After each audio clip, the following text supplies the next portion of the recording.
Secret recipe MDH का जीरा SIP जल जीरा मसाला। सिप सिप जीरा सिप MDH का जल जीरा सिप MDH का जल जीरा SIP.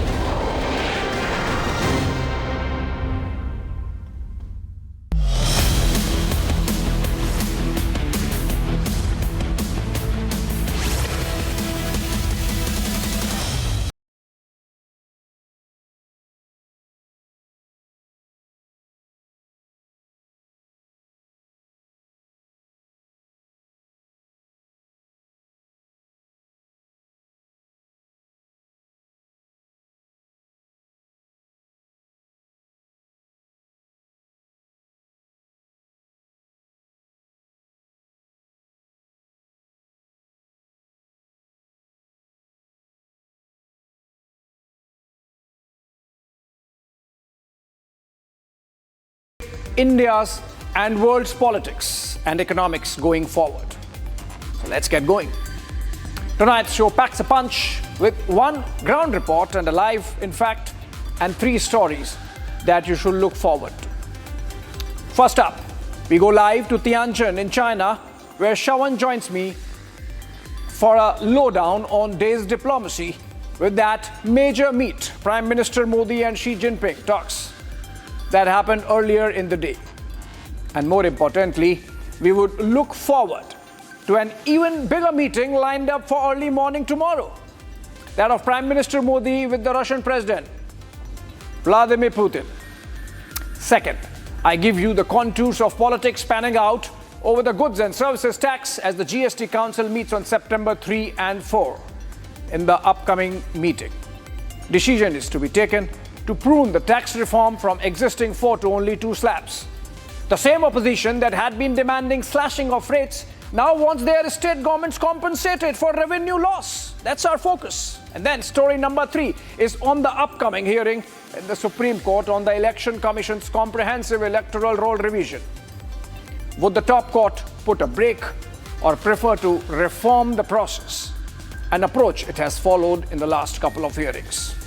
Tonight, we also look forward to the politics around the exercise, with the Congress carrying out the Yatra in Bihar and Bengal getting ready for the rollout of SIR as per the Election Commission.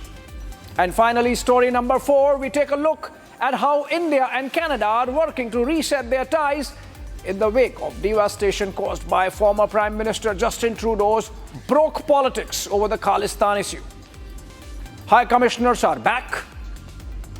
Would rest of the engagement follow?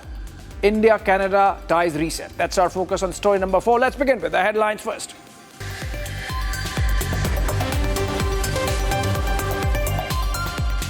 Day ahead of SCO summit, Prime Minister Modi holds bilateral meeting with Xi Jinping of China and first visit to the Dragon Nation in 7 years. Xi Jinping holds official reception for all heads of the state and governments in Tianjin as leaders pose for a family photo op.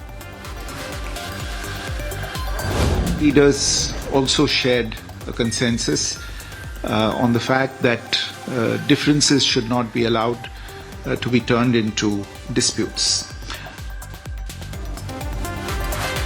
MEA holds special briefing over Prime Minister's China visit. Foreign Secretary Vikram Misri reiterates how both nations agreed that common interests of India and China outweigh the differences. Secretary Misri also says that both nations concluded that they are partners, not rivals. It was also understood that it is critical that India and China grow and cooperate if there is to be an Asian century and a functioning multipolar world order with a multipolar Asia at its heart.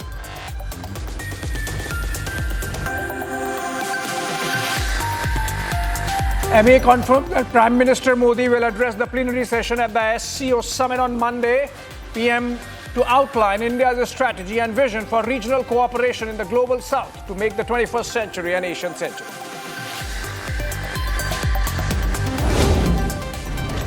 PM Modi also raises the issue of terrorism in bilateral meeting with Xi Jinping during sit-down earlier this morning. Prime Minister emphasized that cross-border terrorism is a menace that both nations must fight together.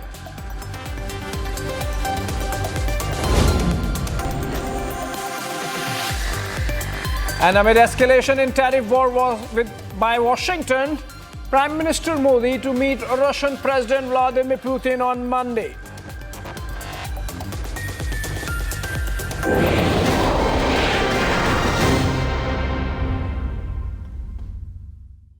Shravan is joining us live, in fact, from Tianjin. He has reported all day and brought to you those reports and deep insights into what's happening in those summit meetings. Shravan, my first question to you.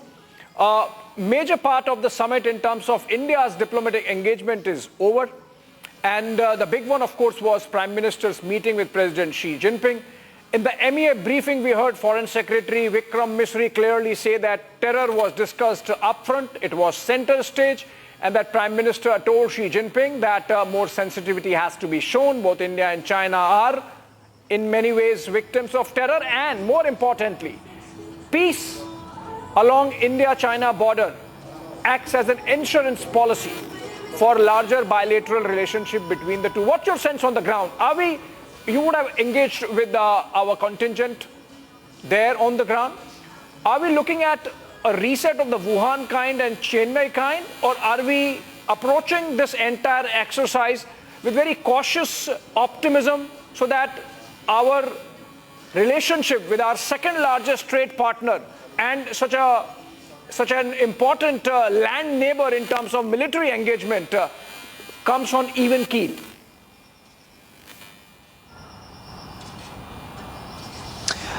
Well, and in fact, I would begin by saying that it's cautious optimism on our side. But it's very interesting to see how the Chinese have essentially responded to all of this and the narrative that was essentially being built in the run-up to the SCO summit. Let's be very clear.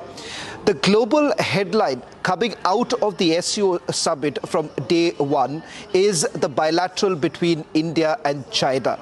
You have President Xi essentially pointing out that we are cooperative partners and not rivals. Now, that's the Chinese position on this entire issue. In fact, invoking civilizational ties have essentially been the Chinese way of taking this forward. As far as India is concerned, it's important to point out here all through, one aspect has been sort of nagging the Indians, and that is whether at all we will be able to nudge the SCO partners to come to some sort of a conclusion with regards to terrorism. That is the reason why, remember, with Foreign Ministry making it very clear that terrorism was discussed, and it is about combating terrorism as regional partners. Calling a spade is what India essentially wants at this point in time. The Chinese, on the other hand, are essentially looking at the trading aspect, and that has been the key focus right now for the Chinese with regards to India. Of course, they do believe that a multipolar world order is only possible when the two Asian giants basically come together. And that is the reason why what we are essentially looking at are the following. Indians are certainly being a little cautious, and rightfully so, because we have seen this happening in the past. As far as the border issue is concerned, it still remains unresolved to a greater extent, and that is the reason why we are being cautious. We essentially want a framework to be in place which will not be violated in future. Right. For the Chinese, they essentially are looking at a situation when you have the Asian market opening up with India coming on board. Right. And the reason why they're essentially doing is that they want right now the RIC to come into the picture, and that is the reason why very interesting was the meeting that happened between the Prime Minister and a Politburo member. This was immediately after Prime Minister met President Xi, and important to point out, he is fifth in the hierarchy as far as the Politburo is concerned. So there is a lot more that is happening. There is a lot more than what meets the eye right now. Absolutely, Shravan. In fact, we too got the sense that a lot is happening, and that's why we thought that we should have a conversation with you. But, you know, the program is looking forward, so I want your help in doing exactly that. Tomorrow, another big one. In fact, that's one meeting which Washington, D.C. would be watching rather closely, that of Prime Minister Modi and President Putin. What are you hearing about the possibilities of that engagement that happens? Well, they say here that the road to Ukraine goes through New Delhi right now.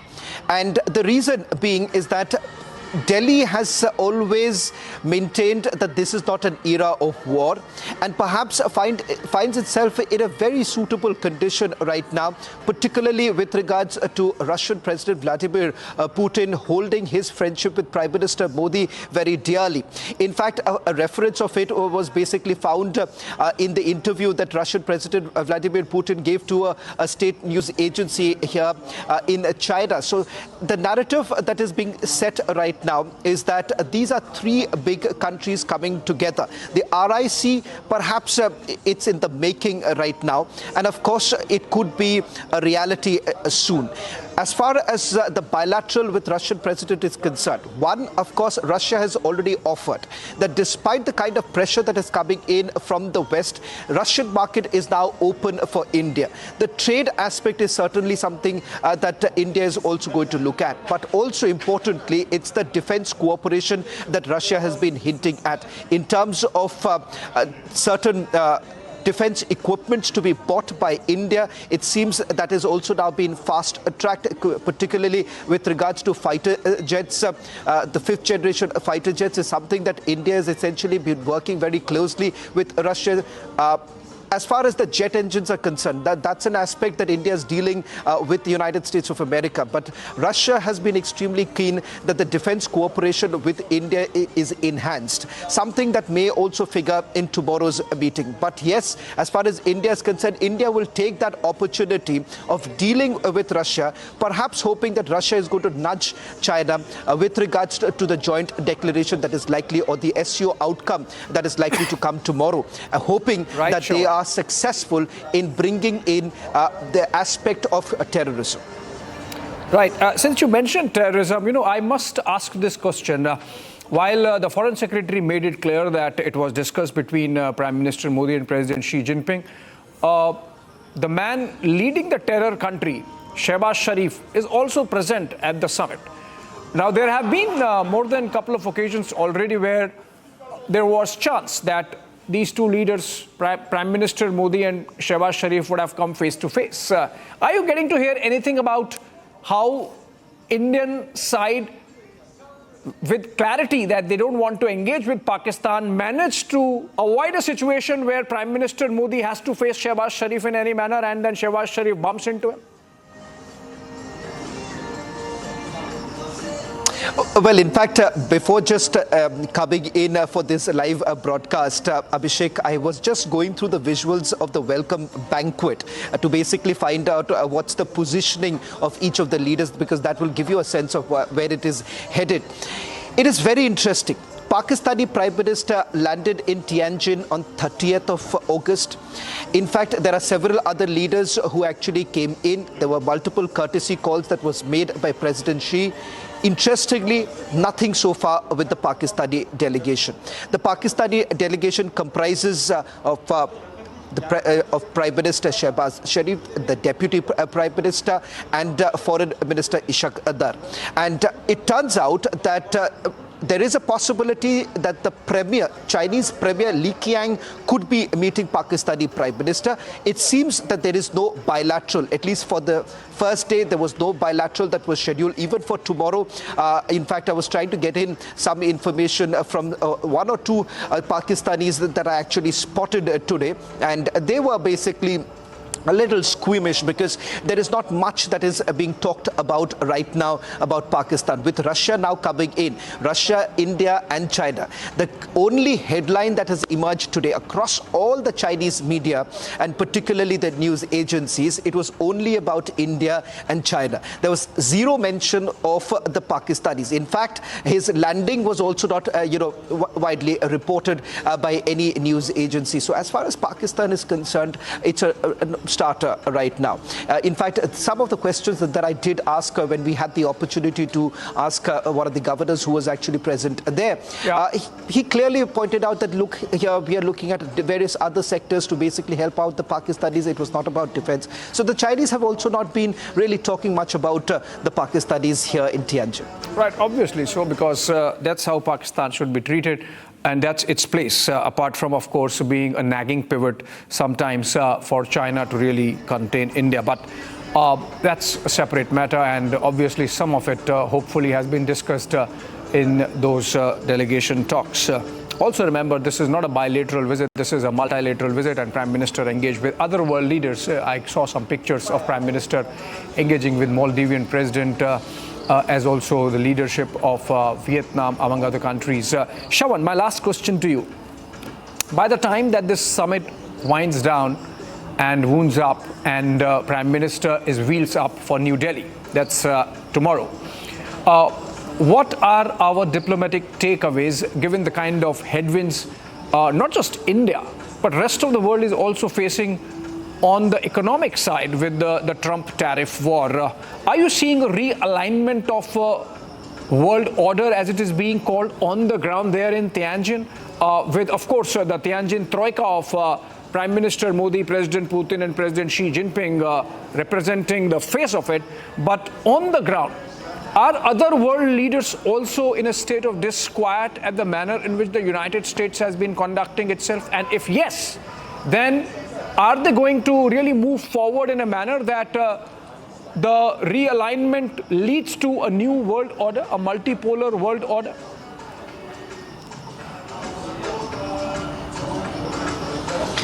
Well, let me first begin by talking about us.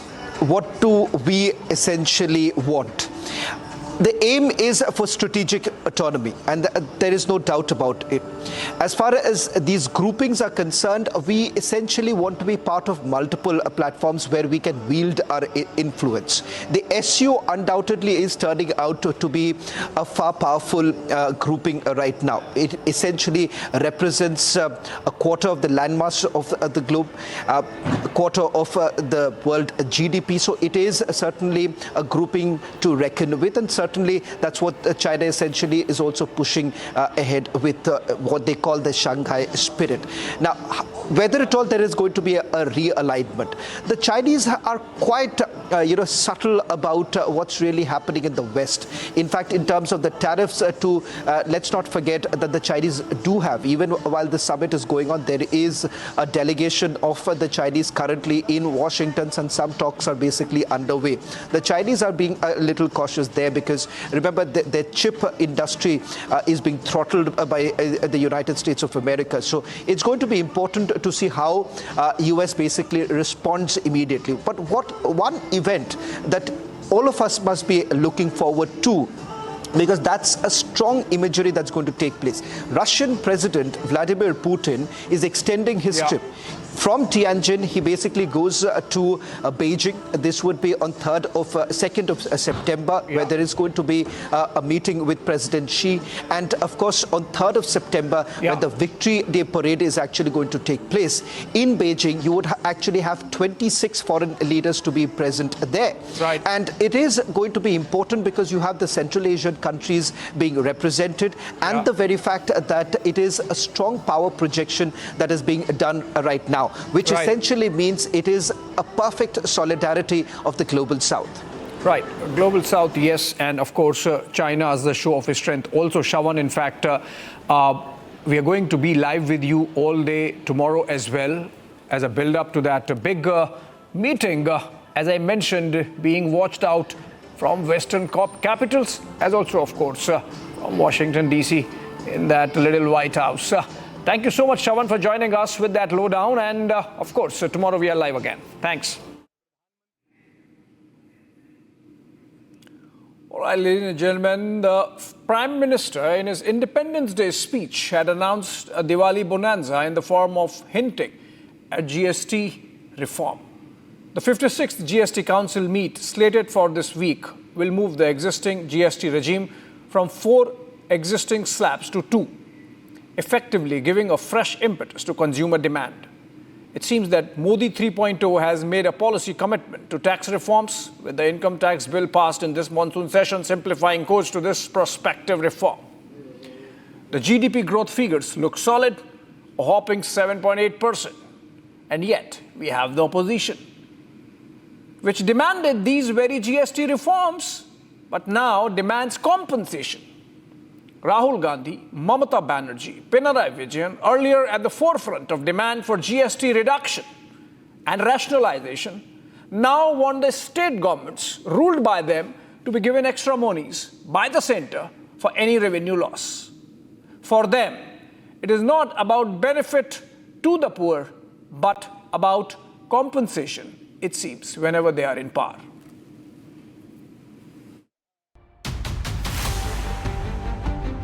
Ganganagar से लेकर के ईटानगर तक, लेह से लेकर के लक्षद्वीप तक, one nation one tax. GST सिर्फ एक टैक्स रिफॉर्म नहीं है, आर्थिक रिफॉर्म से भी आगे एक सामाजिक रिफॉर्म का भी एक अहम कदम है। GST goods and service tax के रूप में जाना जाता है, लेकिन हकीकत में ये गुड एंड सिंपल टैक्स है। इस दिवाली में आपकी डबल दिवाली का काम मैं करने वाला हूं। इस दिवाली में आपको एक बहुत बड़ा तोहफा देशवासियों को मिलने वाला है। पिछले 8 साल से हमने जीएसटी का बहुत बड़ा रिफॉर्म किया, पूरे देश में टैक्स के बर्डन को कम किया, टैक्स की व्यवस्थाओं को सरल किया, और 8 साल के बाद समय की मांग है कि हम एक बार उसको रिव्यू करें।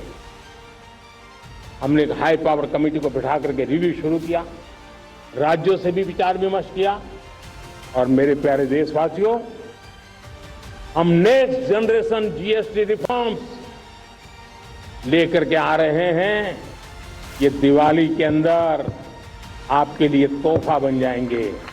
सामान्य मानवीय की जरूरतों के टैक्स भारी मात्रा में कम कर दिए जाएंगे। Promised and delivered. In one of the biggest GST reforms, the government is planning to do away with the 2 out of 4 GST slabs. The GST Council, led by Finance Minister Nirmala Sitharaman, is all set to meet on the September 3rd and 4th. The GST Council, also comprising of all states, will discuss moving to a fewer slabs. While India awaits new generation GST reforms, it is under the chairmanship of Finance Minister Nirmala Sitharaman that the GST Council meet is going to take place on September 3rd and 4th. What is expected of this? 4 slabs would be rationalized into 2 slabs. This is the major takeaway which we have been seeing since many days.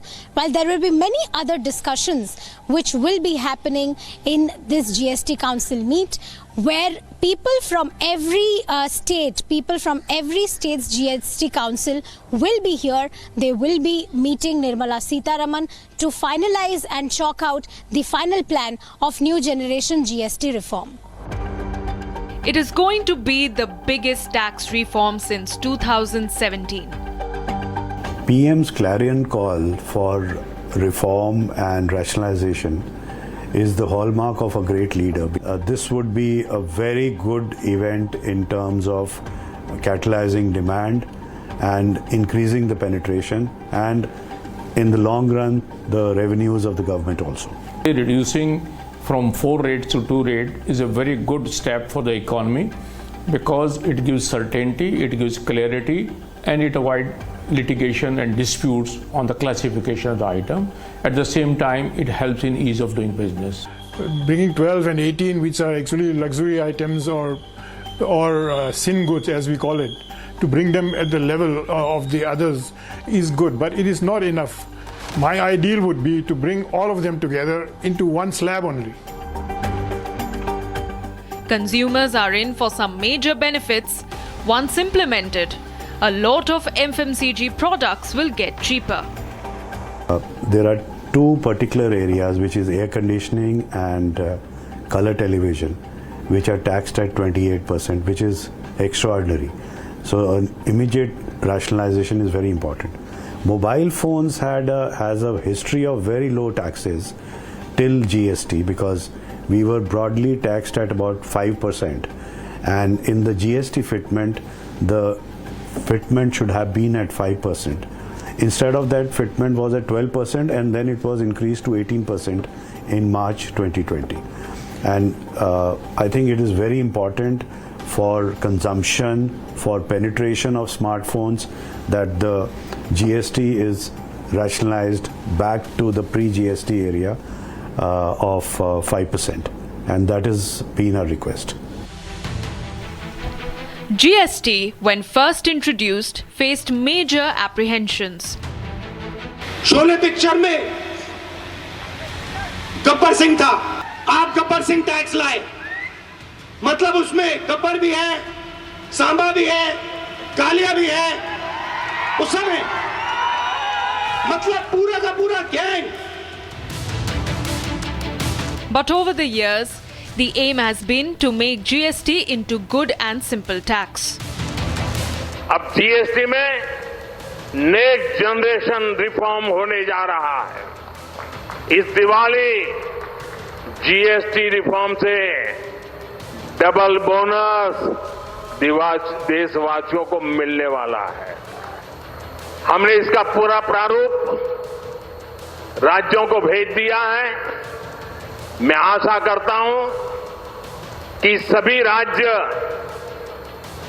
Bharat सरकार के इस initiative को सहयोग करेंगे, जल्द से जल्द इस प्रक्रिया को पूरा करेंगे, ताकि ये दिवाली और ज्यादा शानदार बन सके. हमारा प्रयास GST को और आसान बनाने और टैक्स दरों को रिवाइज करने का है. Loss of revenue has been a consistent complaint of opposition states.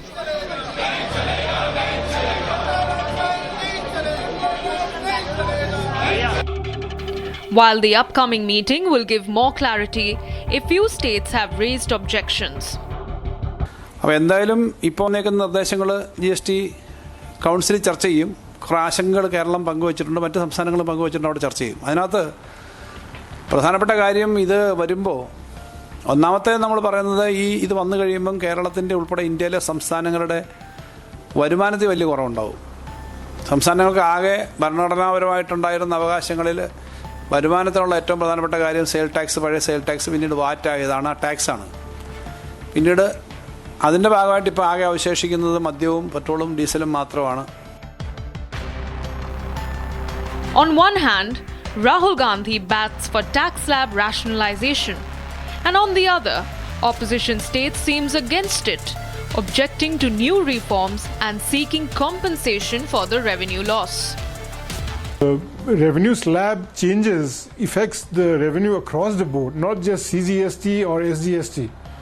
So if it affects the revenue either upwards or downwards, it affects across the board. Not just you can't have something which says you'll affect only the state governments.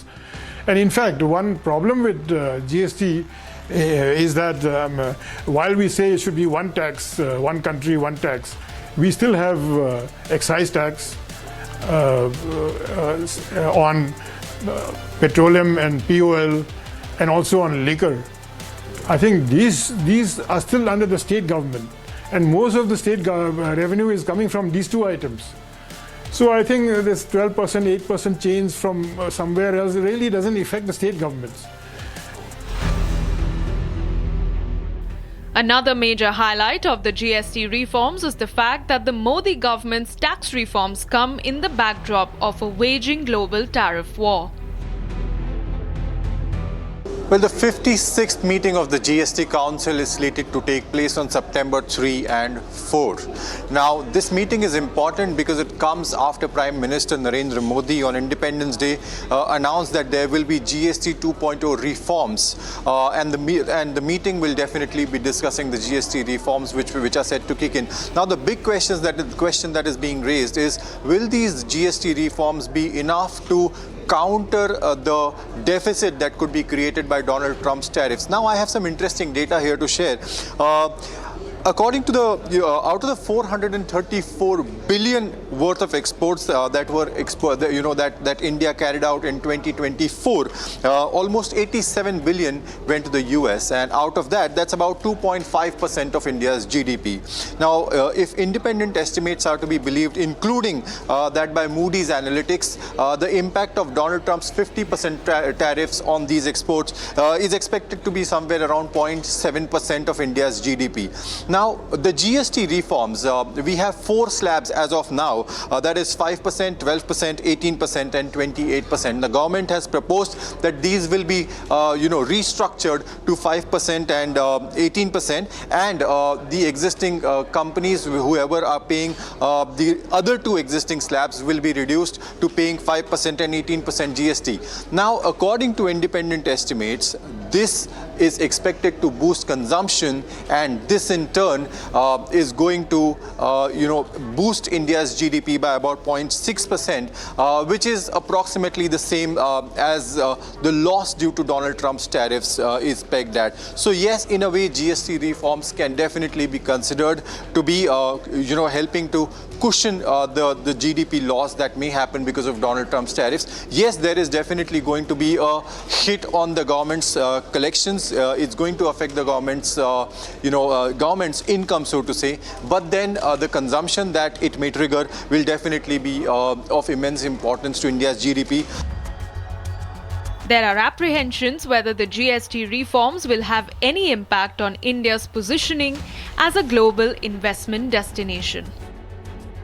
The question of whether it is important globally of what we are doing in GST, it is a very important factor that people want predictability on what the indirect tax structure should be. But that is not the only attribute with which investment, FDI, is made. Now with this 2-rate structure, 5% and 18%, I believe there will be definitely more clarity, more certainty. So investor sentiment will drastically improve, and investor sentiment improves, which will be ease of doing business. And I believe not only the investor, the consumer also will be greatly benefited, not by the reduced rate, but also avoiding the confusion which prevails in the market also. A section still believes that the current and proposed structure is not what the Modi government had promised. One nation, one tax. But the question is whether at all it is a possibility. The whole idea is that we should have one tax, one country, one tax, and a simple tax. The GST is far from being a simple tax. It is, I think, is the most complicated tax. Of course, we have the revenue has been buoyant. It has been exponentially growing every year. It is good from the revenue aspect, but is it really good? I think this is one of the reasons why the inflation is so high. Inputs are costing high, everything is costing high, petroleum, everything is the basic input which are having cascading effect on the economy. Goods are being taxed high, so you'll create inflation only. I believe to expect that there will be only one rate in India may be a difficult proposition. We are a country of 140 crore plus people. If we want to bring a unified rate, so then obviously it has to be between 5 and 18, like say 14, 15 or whatever it is. So most of the item of 5% will then get switched over to 14, 15%, which will affect the masses at end. Now milk, vegetable, food products, whatever we buy, etc., and which are consumed by the large population, they will become costlier and difficult for their provision. All eyes now remain on the outcome of the 56th GST Council meeting for the formal announcement of new reforms.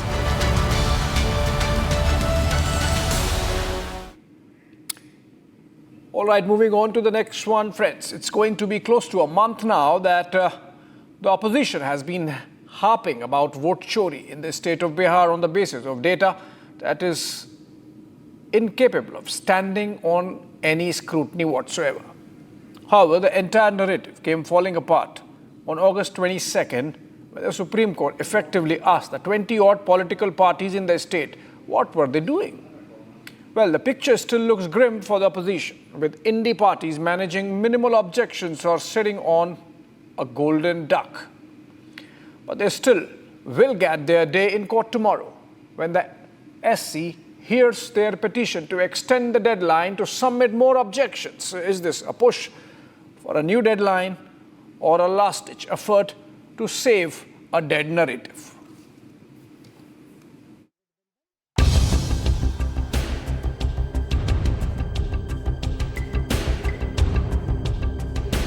इन्होंने महाराष्ट्र में चुनाव चोरी किया, हरियाणा में किया, लोकसभा में किया, मगर हम बिहार का चुनाव इनको चोरी नहीं करने देंगे। What started as a challenge to the Election Commission's special intensive revision of electoral rolls in Bihar has now turned into a nationwide disinformation campaign. मैं आपको गारंटी देके दे रहा हूं और अच्छी तरह सुनिए, नरेंद्र मोदी वोट चोरी करके चुनाव जीतता है और नरेंद्र मोदी और अमित शाह की मदद हिंदुस्तान का इलेक्शन कमीशन करता है।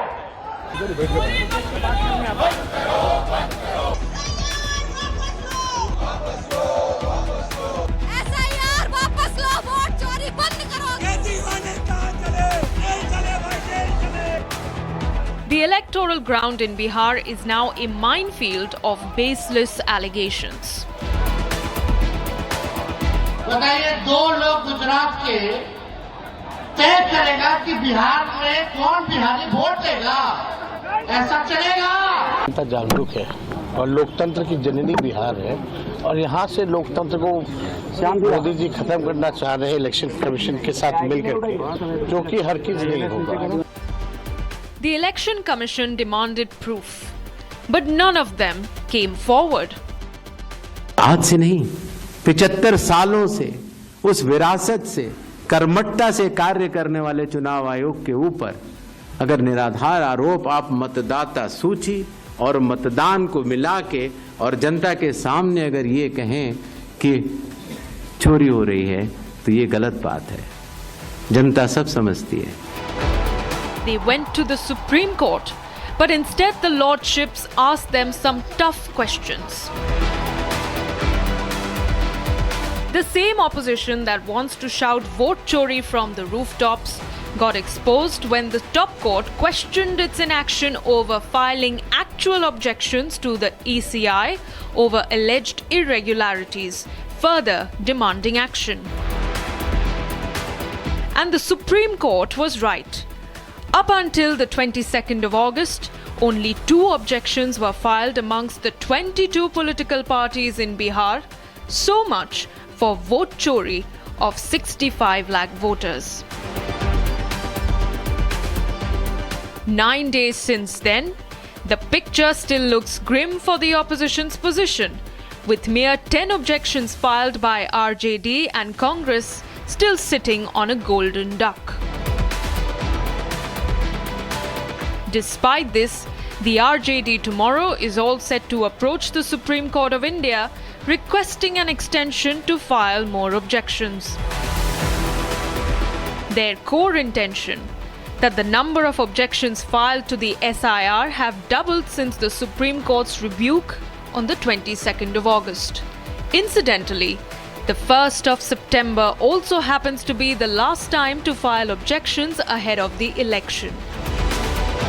माननीय सर्वोच्च न्यायालय ने आधार कार्ड को भी स्वीकार करने के लिए कहा और अब और 15 दिनों का समय दिया है दावा करने के लिए जो आपत्तियां हैं, तो इससे बहुत राहत मिलेगी। वोट चोरी में पकड़ी गई है। इस बार चुनाव आयोग और भाजपा केंद्र की सरकार मिलकर गड़बड़ियां कर रही थी, तो इसलिए हमें पूरा भरोसा विश्वास है कि किसी भी नागरिक का वोट का अधिकार से उनको वंचित नहीं किया जाएगा, वोट नहीं छीना जाएगा। The intention of the petitioners and the opposition parties in the state of Bihar, including Congress, is to somehow postpone the election.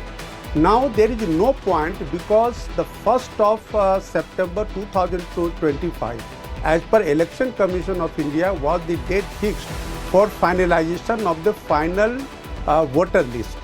So they want this final voter list to prolong. I must tell you that there is information available in public domain in the state of Bihar that more than 3 lakhs notices have been issued to those who are foreigners. I mean that from Bangladesh, Afghanistan, Pakistan and Rohingyas who have been identified by Election Commission of India in the state of Bihar in this SIR. So now the Election Commission has identified them and issued them notice. So these applications are coming because they want ample time to defend these foreigners who are now showing themselves as voters in the state of Bihar. The political temperatures are only expected to heat up, with the Congress doubling down on its allegations of vote chori. Bharatiya Janata Party and its government very specifically emphasize we have nothing to do. It is the Election Commission which is doing it. We have no role, while the fact is Election Commission and Bharatiya Janata Party's government, they are together and they are implementing it just to keep opposition parties away from power. The heart of the Mahagathbandhan attack is focused on attacking the trust of the people in the Election Commission of India.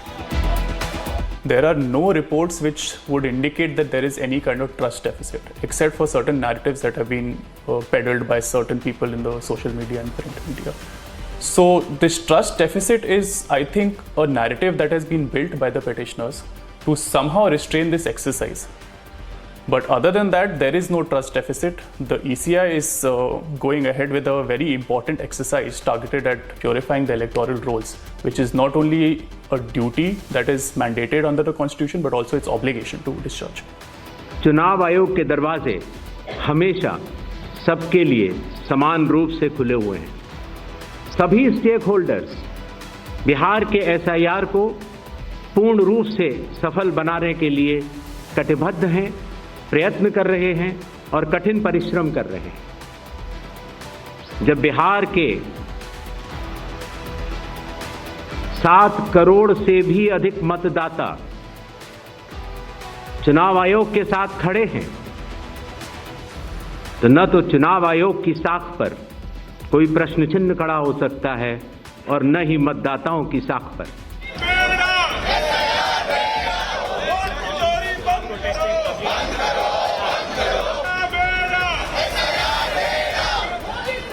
The NDA is maintaining its position that the SIR issue is a non-starter.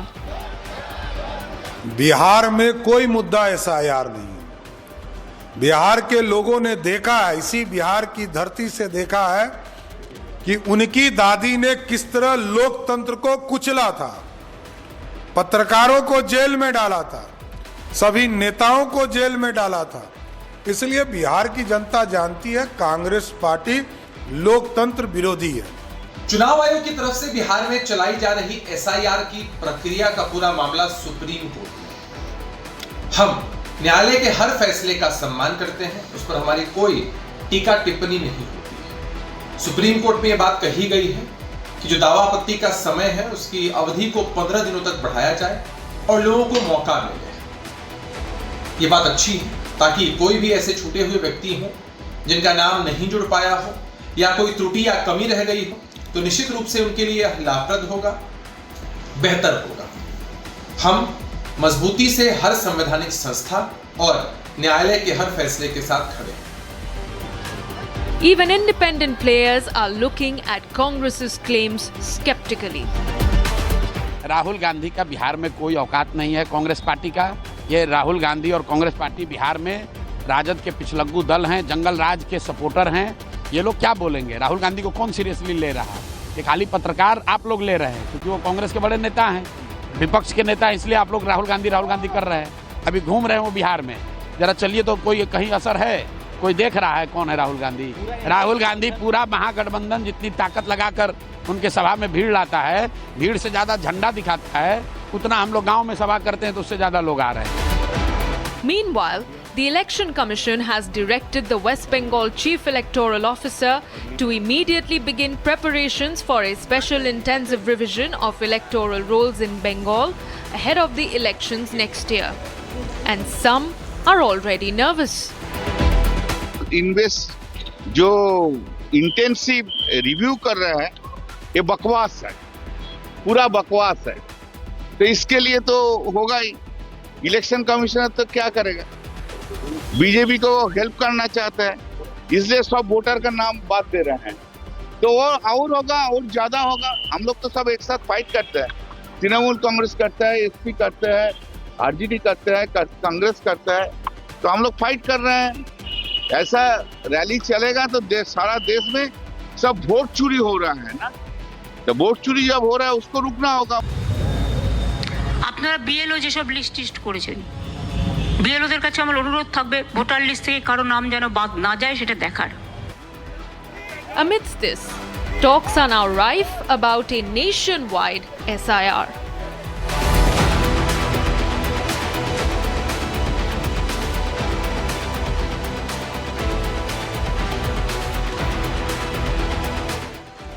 All eyes are now on the Supreme Court of India.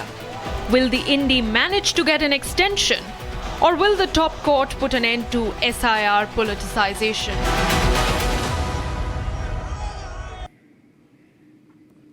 All right, friends, the fourth and the last one for tonight. India and Canada have officially named their respective envoys for each other. It is going to be Dinesh Patnaik from India and Christopher Cooter from Canada. The freeze that had set in owing to Justin Trudeau's machinations and overindulgence with Khalistanis in Canada is seeing a thaw finally. This development also comes at a time when both India and Canada are dealing with an erratic White House. For India, this reconnect with Carney's Canada underscores not just the mending of frayed ties, but also the effort to take forward concerns on the export of anti-India extremism and separatism from Canadian soil. As this mutual deputation of envoys is only the first step in that process, we look forward to how things go from here for New Delhi and Ottawa.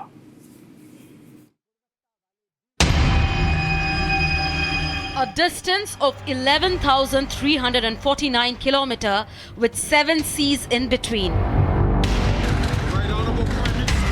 None could match the distance in trust that developed between New Delhi and Ottawa last year. But now, nearly 9 months of no high-level representation, India and Canada have finally deputed their top-level envoys for each other.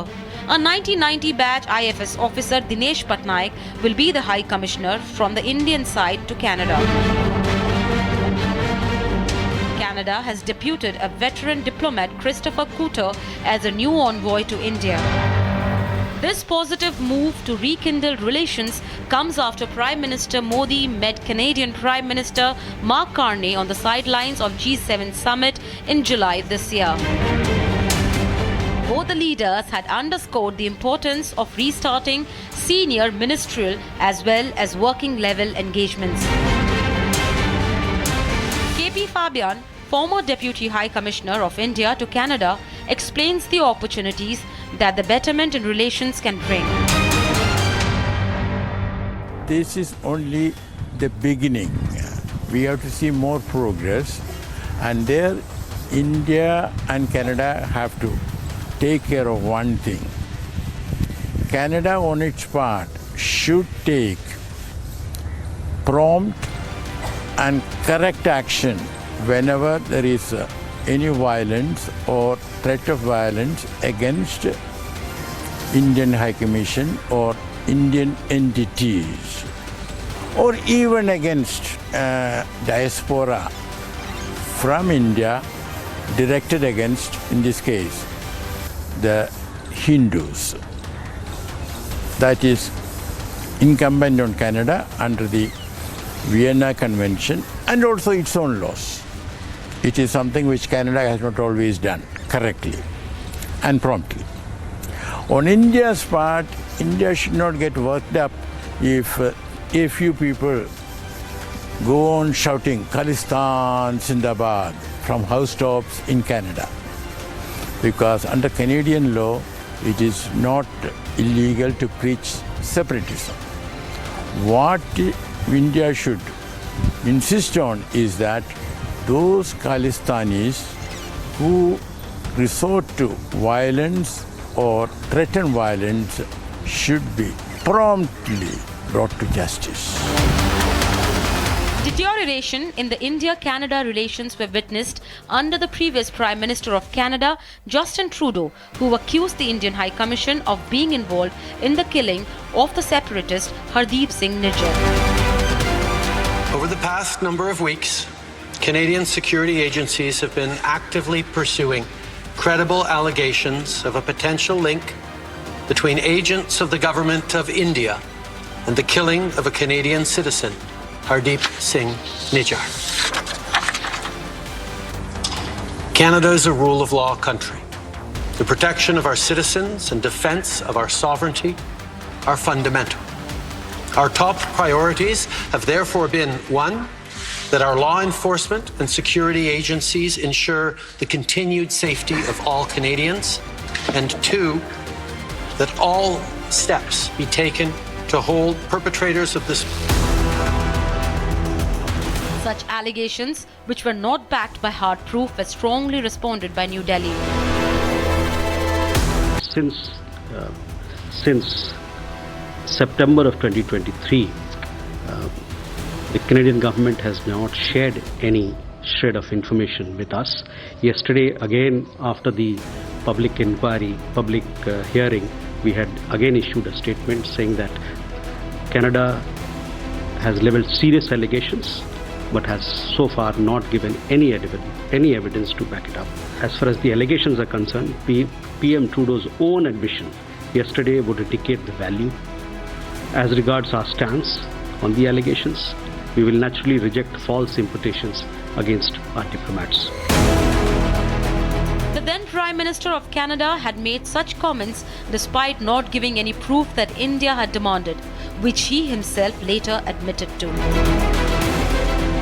Late July, early August, I was briefed on the fact that there was intelligence from Canada and possibly from Five Eyes allies that made it fairly clear, incredibly clear, that India was involved in this killing. Agents of the government of India were involved in the killing of a Canadian on Canadian soil. We chose to continue to work behind the scenes to try and get India to cooperate with us. Their asks of us was, well, how much do you know? Give us the evidence you have on this. And our response was, well, it's within your security agencies. You should be looking into how much they know. You should be engaging us. No, tell us what you know. Show us the evidence. And at that point, it was primarily intelligence, not hard evidentiary proof. At the root of Trudeau's stance were factors internal to Canadian politics, his own woke politics.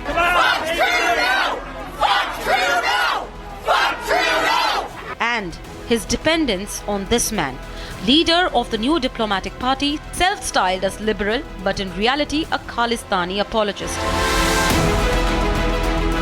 Jagmeet Singh literally dictated the agenda of the Trudeau government. The result was the free run Khalistanis got in Canada, to the extent of making Trudeau compromise on their larger Indo-Canadian relationship.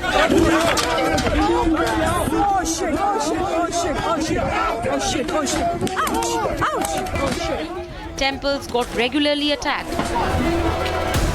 Parades had a prime minister being shown as a target of assassination. The relationships went into deep freeze.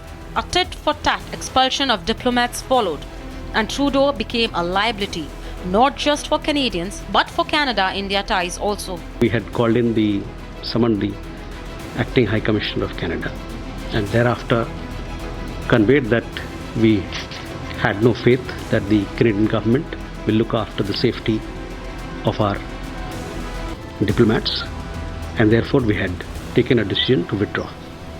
Our High Commissioner, and along with him 5 other diplomats. Subsequent to that, we saw that there was a communication from the Canadian side asking them to leave. But we had withdrawn our diplomats before their decision. With Trudeau out, G7 provided an opportunity to replug, and Carney seized it with both hands. India, the fifth largest economy in the world, effectively the most populous country in the world, central to a number of those supply chains, at the heart of a number of those supply chains, so it makes sense. And in addition, bilaterally, we have now agreed, importantly, to continued law enforcement dialogue. So there's been some progress on that. It recognizes issues of accountability. I extended the invitation to Prime Minister Modi in that context, and he has accepted. This meeting in Alberta, Canada, on the sidelines of the G7 summit, paved the way for normalizations and reset. Geopolitical analyst Siddhant Kishore highlights how this move is a step in the right direction, but India must tread with caution and let its demand be heard. The recent developments between Canada and India are steps in the right direction. Both countries are clearly understanding how much valuable this relationship has historically been. And I think the departure of Justin Trudeau and the uncertainty in Washington right now are two variables that have gotten both these countries even closer right now. We must understand that Washington DC is acting very uncertain in a very uncertain manner, and that just prompts India to look for more partners to diversify its economic needs. And I think Canada can be one of those candidates that India can work with to improve and solidify its trade. Under the fire from Trump, with the American president insisting Canada could be the 51st state of the United States of America, Carney perhaps also needed more friends outside of America. I think Canada would be much better off being a 51st state, because we lose $200 billion a year with Canada, and I'm not going to let that happen. It's too much. Why are we paying $200 billion a year essentially in subsidy to Canada? Now, if they're a 51st state, I don't mind doing it. And with its economy wobbly owing to Trudeau's woke mismanagement, there is also convergence for economic gains as India-Canada share a Rs 69,368 crore trade volume with potential for a big upside. As India and Canada look forward to welcoming each other's envoys, spirits in both Ottawa and New Delhi soar high. What is yet to be seen is if this upward trajectory can result into a strategic shift, with India asserting for greater cooperation to curb extremist elements while also jointly striking a balance with the White House.